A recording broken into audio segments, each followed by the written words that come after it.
We're going to open up, see if there are any questions from our governors.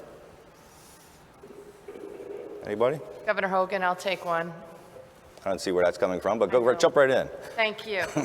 I'm curious for the premiers, as you are developing and implementing infrastructure projects, I'm curious what your process is in terms of consultation with your First Nations and your partnerships with your First Nations as you're developing these projects. Well, I can speak to that quickly, and I know Premier Kenney will have some words as well, as he has developed some very positive relations and processes with the Indigenous communities in Alberta. We have, I'll use our forestry sector as an example. In the northern areas where I live of Saskatchewan, it's actually central Saskatchewan, but everyone refers to it as the northern areas, where we have really integrated the Indigenous communities and people into the forestry sector. We actually have about a 35% employment rate in the forestry sector. They own businesses that are operating in that sector now, and it's been a successful partnership. It compares across the nation to about a 4% saturation of Indigenous employment in that particular sector. So it's been successful.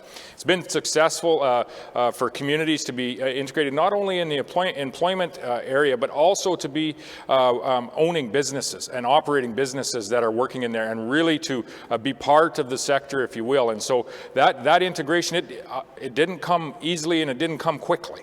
It came through long conversations and sometimes 2 steps forward, 1 step backwards, but it was most certainly worth it. We have a similar story to tell when it comes to the integration in our uranium mining industry in the northern areas of Saskatchewan as well, another clean fuel source, where they were running about 46%, I believe, was northern and Aboriginal employment in that industry, with the companies, again, that had worked very hard to achieve those numbers. It's been successful. But there's more work to do, and I think Premier Kenney can speak about some of the current work in Alberta. In Canada, there's a constitutional principle that has developed through recent jurisprudence in the last couple of decades that the Crown, the state, has an obligation to consult with Indigenous people on any infrastructure in their traditional territories. And we're finally starting to get clarity about what that means. It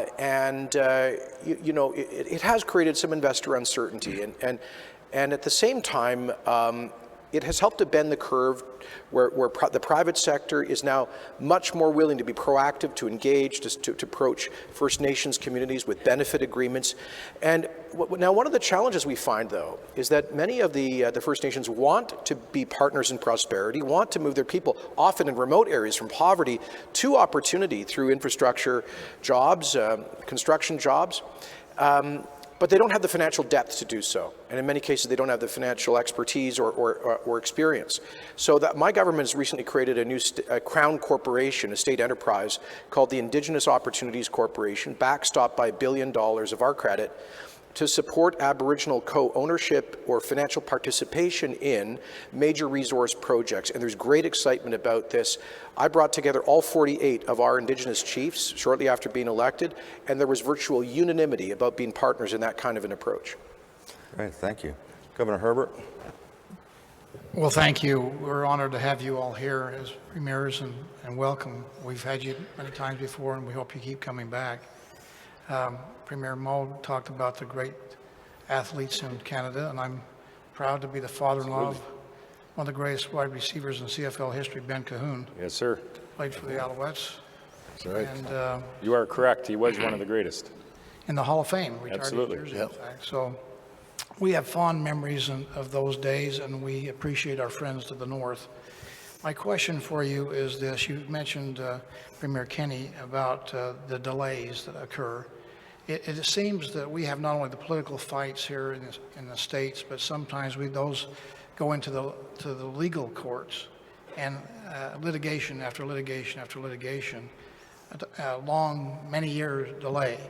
What are you doing in Canada that maybe we can learn from? It seems that you don't have as much litigation there as we have down here. Don't be so sure about that. We're in the courts. How long? Because I've heard, at least in Calgary and the energy things there, that once you've made a decision, we have a NEPA process that seems to never end. Once there's been a decision made, then don't we come to an end where there's no more litigation, no more lawsuits? I think we all wish that were true, but I don't think it's been our experience. And part of that is because of the recent jurisprudence over the obligation to consult Indigenous people on their traditional territories, because quite frankly, not even the courts were entirely clear what that meant. But we had a very important legal decision earlier this week, it was on Tuesday, where the Federal Appeals Court said, as long as there's a good faith effort to consult with Indigenous people, once a decision has been made as being in the public interest, you must proceed. I'll give you one example. We've got this Trans Mountain pipeline going to the West Coast. 129 First Nations were consulted. 120, according to the court, were in favor or not opposed. Only 5 were opposed. And the court has finally said the 5 do not get to stop progress for the other 120.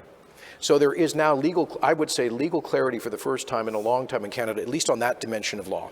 And I think in fairness to that, this process has provided that example of how we all need to do better on consultation and integrating, all along the route into the opportunity for ownership and participation and in these resource projects. I spoke to the forestry industry. They truly do want to participate in some meaningful way, and they're long and drawn-out conversations from time to time that do end up in the court from time to time, but we are doing better, I think, as we take steps forward in the nation. And I'd like to, comment in relation to the beginning process. And part of the consultation process has been trying to define what that consultation process really is and what parameters have to be covered. A previous government for us, tried to expand an LNG operation because we are a natural gas operation, which we have significant resources, but it wasn't successful. And we're taking a new approach here to work with the First Nations to help move it because what we're learning, I think, and it's time to learn this, is that we need their help. We need their help to move big projects forward and avoid some of this litigation and these efforts because it's a new day. And I think we've seen it right in our own province to expand on that natural resource and to move in an LNG export way for the future. So we learn along the way, and the sad part, sometimes the lessons learned aren't let's say, taken and moved forward. They just are repeated. Governor Burgum. Thank you. I just want to say thanks to all the premiers that are here today. As a state that has a 330-mile-long border with Canada, I especially want to say hello to our neighbor to the north, Premier Moe, and I know along with him and Premier Palliser from Manitoba, we've really been operating as neighbors because as a number of the premiers have said, this isn't just about the built environment that connects us, it's also families. We've got people that grow up in North Dakota that the nearest hospital is across the border, and that's where they're born. We've got people that are farming on both sides of the border that might be hauling their grain to the nearest grain elevators on the other side of the border, and this has been going on for hundreds of years. In addition to the built environment, we've also got rivers. We've got 2, the Souris River and the Red River of the North, both which one starts in Canada, comes down in North Dakota, goes back to Canada. The other one that forms the border of North Dakota and Minnesota goes north. We have over $3 billion of flood protection projects going on those 2 rivers in North Dakota, but the ability for us to have basin-wide collaboration on those projects has been fantastic because we might be 2 countries, but we're in one. The water doesn't know which country it's in, and we've got to work together across those things. And so the other last thank you I want to say is, and people may not know, of course, this is one of the longest borders in the world that has for centuries been between 2 countries where neither has invaded each other. I guess with the exclusion of the football players and the hockey players going back and forth, there's been no invasion. But we have, in North Dakota, dedicated along with Manitoba and the country Canada, there's International Peace Garden. The garden actually spans the border. So you can enter the garden, and it's an extensive multi-mile long place, and you can pass and forth freely between the countries. It's a unique thing in the world. And this last year, our legislature dedicated $5 million for infrastructure improvements in there with the idea that would be a match from Canada, and we're understand it's moving forward with the legislatures, but we hope to have that happen. And we've talked about the First Nations and the Indigenous people. When it was created in the 1930s, there was a beautiful peace chapel built on the border celebrating this amazing relationship between our 2 countries, but it had quotes from 60 leaders around the world around peace. but none of the Native nations were represented in that. And so we're also going through the process of reestablishing through flag ceremonies and quotes to get the Native nations included in that. So we appreciate on a number of fronts the great partnership with our neighbors to the north. And the last thing I'd say, we have a booming economy in North Dakota. We have 30,000 jobs open. All my governors around the table say, well, we don't have to worry about any of our people ever moving all the way up north to North Dakota to go to work. And so I've told Premier Palliser and the mayor of Manitoba, or mayor of Winnipeg, that we're only looking for 30,000 people to move south to North Dakota to fill all those jobs. So we've got our solution to our workforce all figured out. But thank you. Just a comment. I just have to correct the governor on one point, small point of history.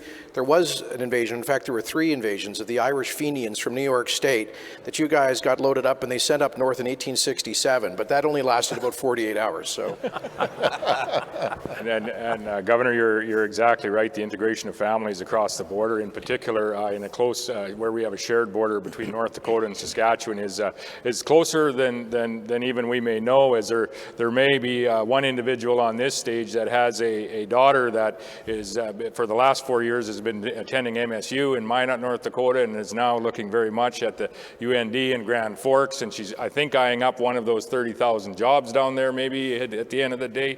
And I'm hoping she comes back to see her father every now and again.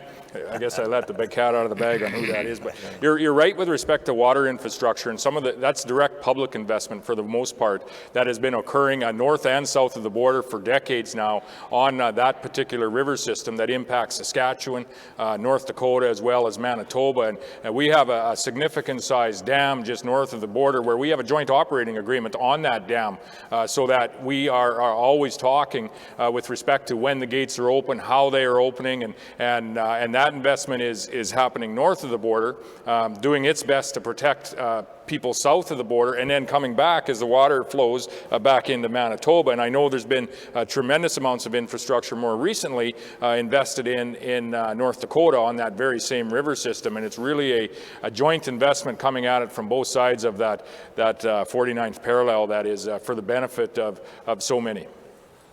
And first of all, Governor, you're 100% correct. We have the largest unprotected border in the entire world. There's no 2 countries that are more intertwined like this than Canada and the United States.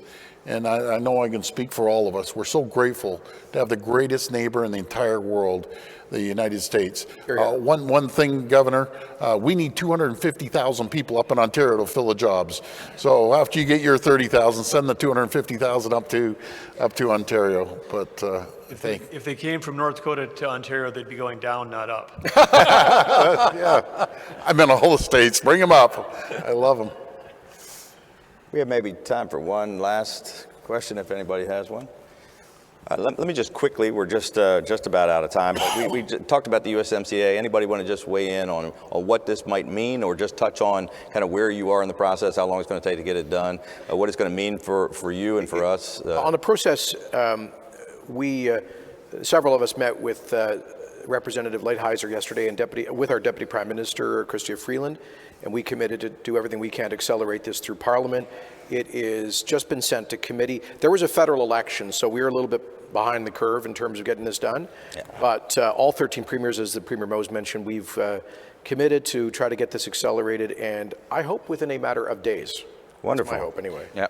Yeah. Like I say, 13 premiers from all different political stripes are firmly behind this agreement, representing every square inch of Canada and representing collectively every single Canadian. So this is an important agreement that all Canadians are behind, and we look forward to having at least an initiative in the next number of days, and then it will flow through our parliamentary process, which does take a little bit of time, but ultimately, it is going to be ratified here in short order. That's fantastic. So we're going to take about a 15-minute break before our keynote address by Secretary of State Mike Pompeo. Please join me in giving a big NGA thank you to our premiers for joining us for this panel. That was great. Thank you very much. Thank you very much.